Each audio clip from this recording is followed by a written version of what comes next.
education, just confrontation.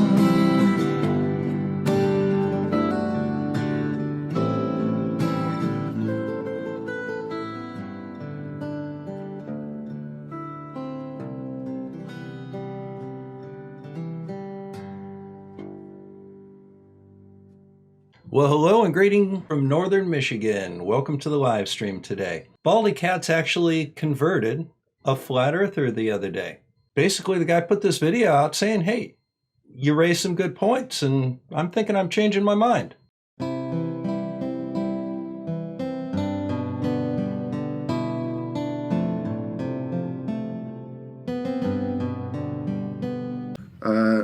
Some of you may have seen, or some of you may not, a channel called Baldy Catz did a debunking video on me, and he debunked me.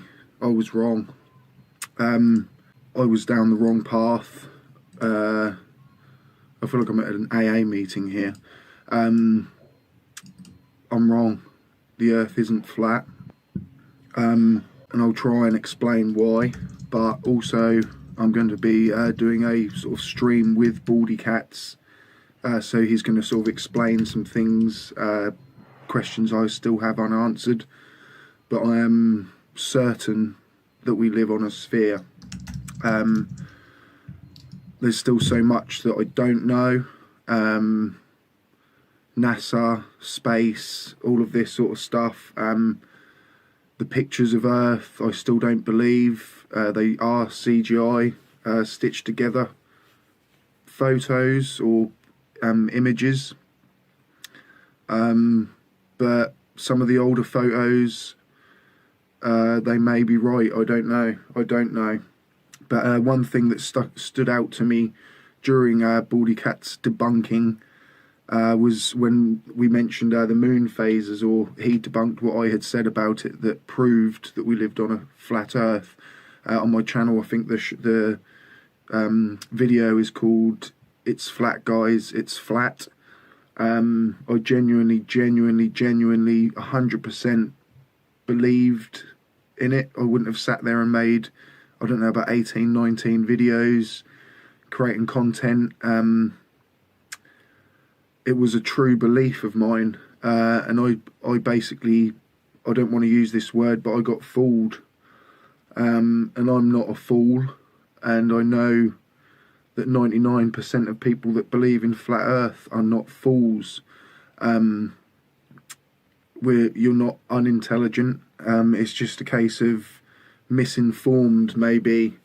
I was creating my content in full knowledge at the time that I was speaking and seeking truth, and I want to continue to do so.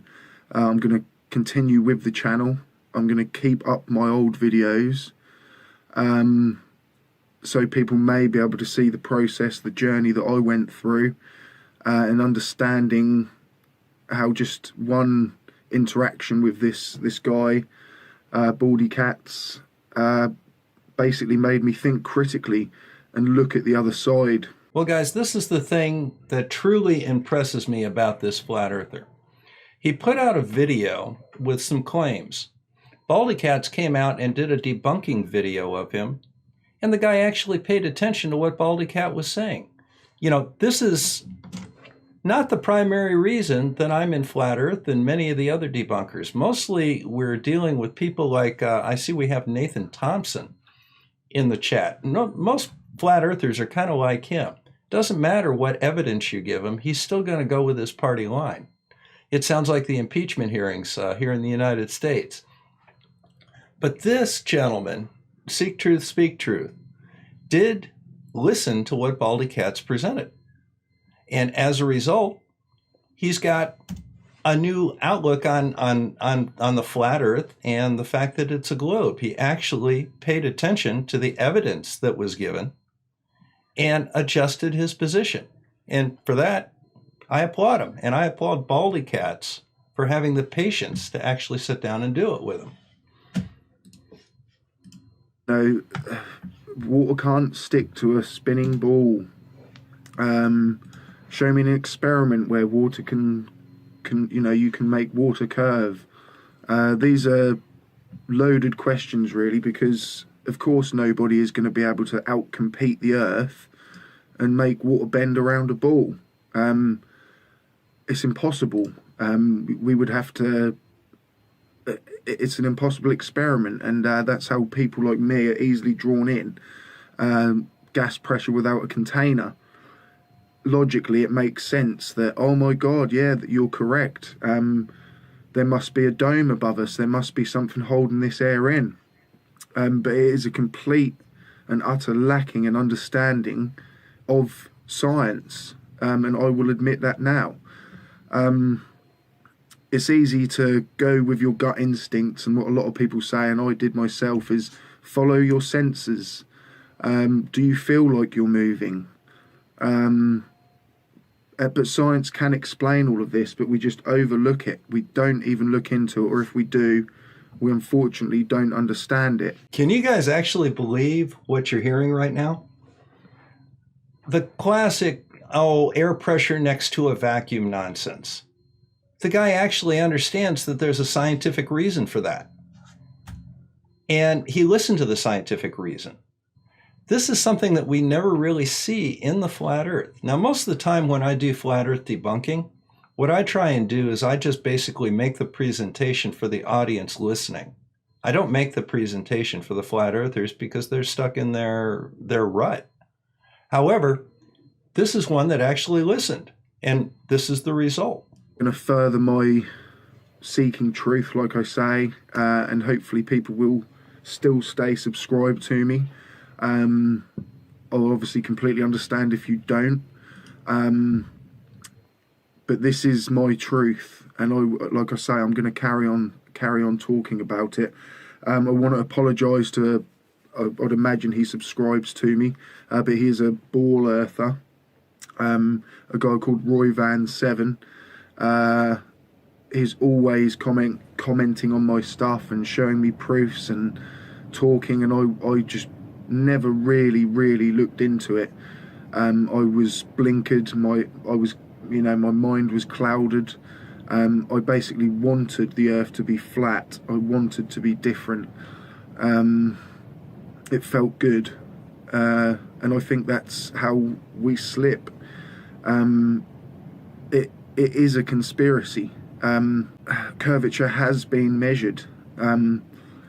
Just one simple snap out of it moment of just Google, has the Earth been measured? The curvature, and it has on multiple occasions. But the words curvature has never been measured gets uttered millions of times a day on Facebook alone. Boy, isn't that the truth? How many times have you heard the term bendy water? Well, we show you bendy water, and then they turn right around and say, whoa, show me bendy water. Well, I just did. You want to see it again? All right. Show me Earth curve. Okay. Well, my Mount San Jacinto video demonstrates over 3,500 feet of that mountain hidden by the curve. It's very easy to see. Okay, so where is it? Oh, well, it's all compression down at the horizon. 3,500 feet of it is? Come on, guys. This is something that drives me absolutely insane about these guys, because it doesn't matter. You give them the evidence they ask for, and then they ask for the same evidence again. Come on, give me a break. People don't even look into it. We don't even look into it. Like I say, I will never badmouth a flat earther or use the word flattard, because I was one. But I honestly think we need to continue on this journey. Anyone that believes in flat earth is an interesting person. They obviously like thinking in different ways and looking into things, but unfortunately you are looking in the wrong places, as I was. Science isn't bad. They're not all in on it. I think it comes down to a little bit of jealousy, even on my part. Maybe if my circumstances were different and I did follow a different path, I could well be teaching high-end astrophysics. I don't know. But I don't know enough to really be sitting here and trying to show you, say, scientific experiments like I did previously, trying to prove that the moon was illuminating itself by showing a football. And people obviously brought up the fact that obviously if the moon is made of rock and dirt and you're using a plastic football as a comparison, that's not science. And I kind of get that now. And we are swayed into thinking and believing these people. And I apologize if I've been one of those. You know, that's one of the main problems that we run into here with the flat earth is many times they substitute their inability to understand something, or the fact that they simply weren't taught it or didn't look into it, such as the curvature of the earth with Mount San Jacinto from Malibu. They don't want to believe that, or they don't understand it. So what they do is they come up with their own substitute for it. And in many cases, these substitutes are just not only ad hoc, they're just utter fantasies. And I really admire the hell out of this guy for taking a moment and looking back and actually listening to the stuff that Baldy Cat was telling him and looking at Baldy Cat's presentation. And if you want to look in the description of this video, you will see the link both to this gentleman, SeekTruth SpeakTruth, and this video, and you'll also see the original video from Baldy Catz. Now, I didn't put any spots for the original video from Baldy Catz up here, unless you guys want to see it, then we can go over it. But if not, go on over to these guys' channel, give them a subscription if you don't have a subscription to them already, or at least give them a like for, you know, this is courage, man. This is pure courage. I am doing a complete turnaround. If 1,000 people tell you you're wrong and 20 people tell you you're right, you're probably wrong. Scientists love proving things, and if the earth was flat, it would be proven that it was flat. They love investigating, and that's what I thought I was doing, but I wasn't. I was just going down a path. It made me feel good. But I want to explain how I realised that the moon is not local, and it was in Baldy Catz's video that he did, debunking mine. I'll leave a link to that. Like I say, just open your minds again and at least just look at the other side, and don't look at it from, oh, all of them lot are indoctrinated, they're all in on it, everything's a conspiracy.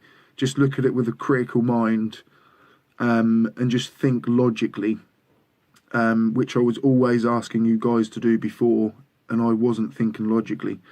But right, I'm going to get out a ball again, I'm sorry. Specular highlight, woo!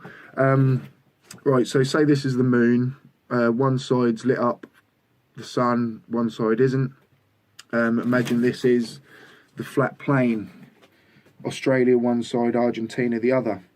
And I thought, when I was seeing photos, that this proved a flat earth. Because you would think, obviously, local, you know, if both of those places can see the moon at the same time, it has to be flat. And that's just what my mind instantly thought. But what, obviously, Baldy Catz brought up was, say, you know, if one person is this side of the moon and one person is that side of the moon, we would see the moon differently if it was so local.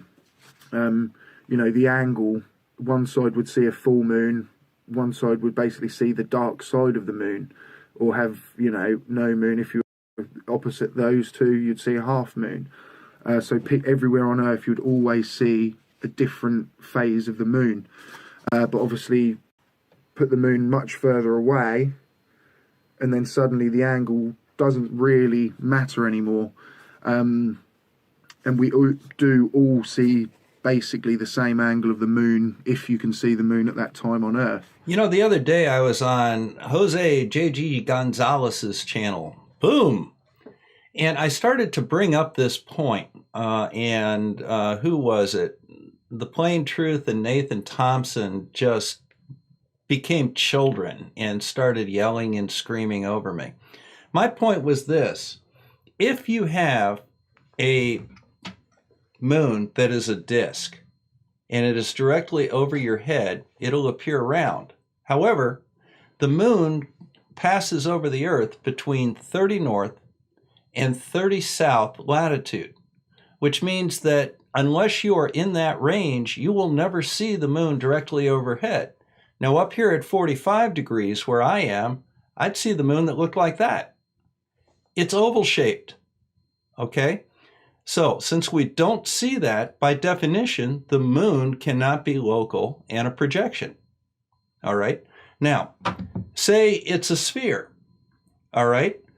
If I'm looking at the sphere underneath, I'm going to see one face of the moon. However, if I come around here, I'm going to see the sphere from this angle, and the face of the moon will be different. I will see a different side of the moon if I'm above 30 degrees north or below 30 degrees south.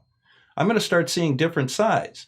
The only way that we would consistently see the exact same size of the moon is if it was very far away, and the angle formed by the hemisphere of the Earth would be relatively small, just a degree or so, you know, or even less as the moon is further away. So we would all see the same side of the moon, which is what we in reality do, which means the moon is quite a distance away. Now, the other thing that we can see is that the phases of the moon are mirrored between the north and the south hemispheres. Out proves that the moon is not local, and it would definitely have to be you know, much further away than what most of Flat Earth claims. And to me, really now thinking critically, just that alone has debunked Flat Earth. It might not to you, but it really, really does. Again, is thinking critically about the situation. I will continue with videos, and obviously as I learn, I hope to help you learn. When I started this, I said I'm not a mathematician and I'm not a scientist, and I'm not. Maybe that's why really I should not have got so far into what I was talking about, being so uninformed. My God, truer words never spoken. Now, there's nothing wrong with having an opinion, but if you're going to have an opinion about something, understand what it is you're having the opinion about. One of the ways that I typically destroy flat earthers is they talk about the second law of thermodynamics and you can't have an atmosphere next to a vacuum. Great. What is the second law of thermodynamics? All right. Is the Earth an open, a closed, or an isolated system? Where do meteors come from? All right. Now, if you think about this meteor question just for a moment, if the Earth is a closed system or an isolated system, the meteor would have to originate from within the atmosphere. So how are you going to speed that piece of rock up fast enough for it to start glowing and streaking across the sky? You ever think about that? What's the energy source that would do that? You know, these are questions that the flat Earth simply cannot answer. And in the other day when we had Mark Sargent down at the Dallas conference, somebody asked him about meteors. His thought was that they somehow came from within the system. And then he tried to very rapidly move on to another subject because a follow-up question was asked. And he spent over a minute telling everybody how short they were on time rather than spending that minute talking about the answer. So let's get back. I feel a little bit embarrassed, to be honest, because I genuinely feel like I'm a good guy and I want to continue this and try and help people. I still love conspiracies. I'm still going to talk about them. Antarctica, there's still something going on there. Hidden land, I don't know. But there's still a lot going on that I hope that will interest you, that I'd like to talk about. Also, you know, I used to overlook this one. People in Australia see the moon upside down. It is only possible on a ball if one person's sort of standing upright like that and one standing upright that way. The moon's going to be upside down. We live on a ball. I have lots of other questions, like how does all that water stick to a spinning ball? And I'm going to look into it. And obviously, I know the answer is gravity. I used to take the piss of gravity. I used to try and debunk it all the time, but it's just that I didn't understand it. but a lot of people do, and I'm going to seek help from those people, and then hopefully, like I say, you follow that journey. How prophetic are those words? If you don't understand something, seek out somebody that does understand that thing and see whether or not maybe they can help you understand it. That's how you learn stuff, man.